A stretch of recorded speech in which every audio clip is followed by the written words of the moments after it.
Pemirsa, Grab Holdings menaikkan proyeksi pendapatan tahun 2026 menjadi berada di kisaran 4,1 hingga 4,15 miliar dolar Amerika. Proyeksi terbaru ini dilakukan seiring kuatnya permintaan terhadap layanan transportasi online dan pesan antar dalam beberapa bulan terakhir.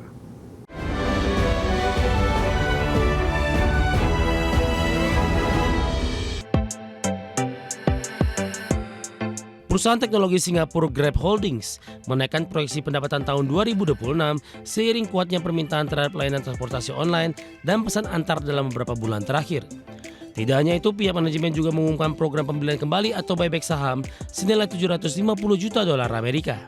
Dilansir oleh Reuters, Grab kini memperkirakan pendapatan sepanjang 2026 berada di kisaran 4,10 hingga 4,15 miliar dolar Amerika. Lebih tinggi dibandingkan proyeksi sebelumnya sebesar 4,04 hingga 4,10 miliar dolar Amerika. Bahkan proyeksi terbaru tersebut sejalan dengan ekspektasi analis yang memperkirakan pendapatan Grab tahun ini mencapai sekitar 4,12 miliar dolar Amerika. Sementara itu, prospek yang lebih optimistis didorong oleh meningkatnya permintaan layanan transportasi dan pesan antar yang ditopang berbagai program promosi serta ekspansi platform perusahaan. Sebagai perusahaan transportasi terbesar di Asia Tenggara, Grab mengandalkan sejumlah inovasi untuk menjaga pertumbuhan bisnis inti. Salah satunya ialah memperkuat fitur order bundling yang memungkinkan beberapa pesanan digabung dalam satu pengantaran, serta layanan hemat saver yang menawarkan biaya lebih murah bagi pelanggan. Strategi tersebut ditujukan untuk menarik konsumen yang semakin sensitif terhadap harga di tengah kenaikan biaya hidup, termasuk lonjakan harga bahan bakar akibat konflik Iran. Selain memperkuat bisnis utama, Grab juga terus memperluas layanan pengiriman bahan makanan yang menjadi salah satu segmen dengan pertumbuhan tercepat. Berbagai sumber Addiction.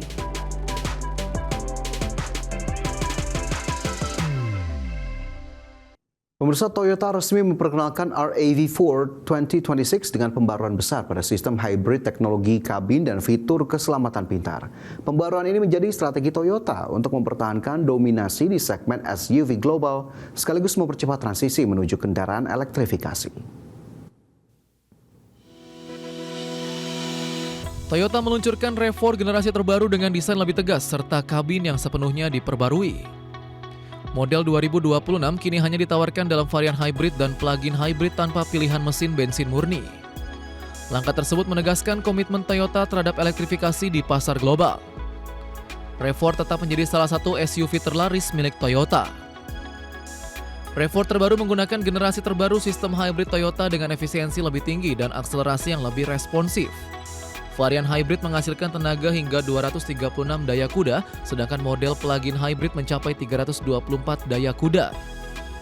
Varian PHEV juga mendukung pengisian daya cepat DC pada beberapa trim.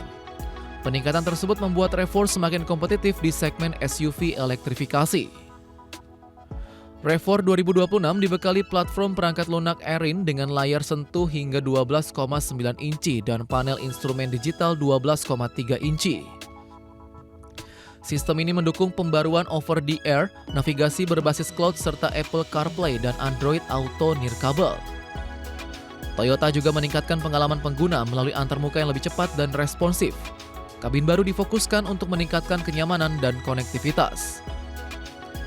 RAV4 terbaru menggunakan Toyota Safety Sense 4.0 dengan fitur pengenalan tabrakan lane change assist dan adaptive cruise control generasi baru.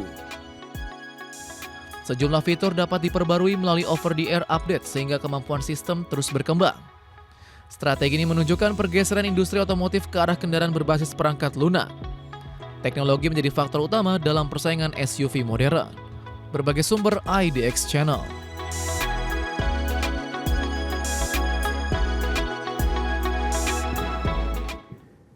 Freelander menargetkan kapasitas produksi hingga 300.000 mobil per tahun dengan Freelander 8 sebagai model pertama hasil kolaborasi Chery dan Jaguar Land Rover. Target agresif ini menunjukkan besarnya ambisi kedua perusahaan dalam memperluas bisnis kendaraan energi baru dan bersaing di pasar SUV premium global. Freelander menargetkan kapasitas produksi mencapai 300.000 unit mobil per tahun di pabrik Changshu, China. Target tersebut akan didukung oleh fasilitas manufaktur yang sebelumnya digunakan untuk memproduksi model Jaguar Land Rover. Langkah ini menunjukkan optimisme terhadap pertumbuhan permintaan SUV energi baru. Produksi massal dijadwalkan dimulai pada akhir 2026. Freelander 8 menjadi model pertama dari merek baru hasil kerjasama Chery dan Jaguar Land Rover. SUV berukuran besar ini dibangun di atas platform yang mendukung EV, PHEV, dan Range Extender Electric Vehicle atau EREV. Freelander 8 akan menjadi ujian pertama bagi merek baru sebelum meluncurkan model lain dalam 5 tahun mendatang. Produk ini juga dirancang untuk dipasarkan ke berbagai negara.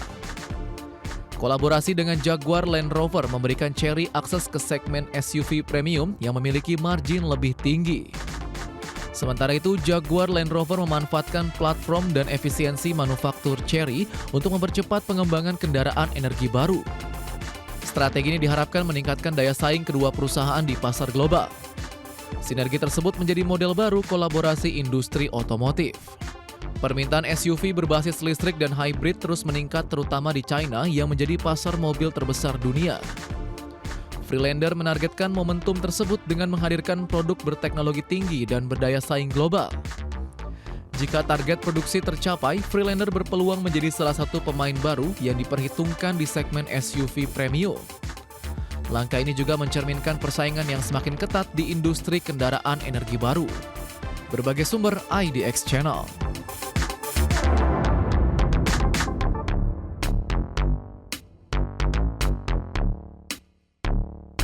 Pemerintah Tiongkok menyiapkan rincian persyaratan implementasi standar nasional yang mengatur tingkat akurasi dan daya tahan sistem tampilan kesehatan baterai kendaraan listrik. Dokumen tersebut menetapkan batas perbedaan antara status energi baterai tersedia yang ditampilkan pada panel instrumen kendaraan dengan hasil pengukuran real-time.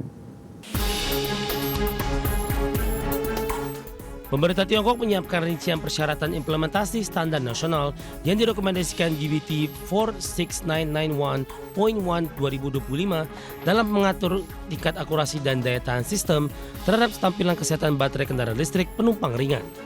Dokumen tersebut menetapkan batas perbedaan antara status energi baterai tersedia yang ditampilkan pada panel instrumen kendaraan dengan hasil pengukuran secara real-time, termasuk penetapan acuan daya tahan baterai berdasarkan usia kendaraan dan jarak tempuh.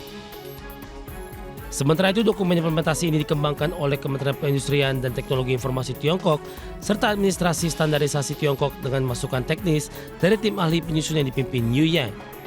Nantinya standar tersebut berlaku untuk kendaraan listrik penumpang ringan dan diklasifikasikan sebagai standar nasional yang bersifat rekomendasi dengan syarat regulasi keselamatan yang wajib dipatuhi. Salah satu ketentuan utama dalam standar baru ini ialah mengatur akurasi informasi kesehatan baterai yang ditampilkan kepada pengemudi, termasuk mendefinisikan implementasi state of available energy sebagai perbandingan antara energi yang masih dapat digunakan pada baterai saat ini dengan energi yang tersedia pada baterai kendaraan saat masih baru. Berbeda dengan state of charge yang menunjukkan sisa energi baterai saat kendaraan digunakan, SOCE dirancang untuk mencerminkan kemampuan baterai dalam mempertahankan kapasitas dalam jangka panjang. Adapun sesuai ketentuan penyimpangan relatif antara nilai SOCE yang ditampilkan kendaraan dan hasil pengukuran fisik tidak boleh melebihi dan berbeda dari 5% dibandingkan hasil pengukuran aslinya. Ketentuan ini menjadi acuan dalam membandingkan informasi kesehatan baterai yang ditampilkan sebagai kapasitas baterai yang terukur. Berbagai sumber ada di channel.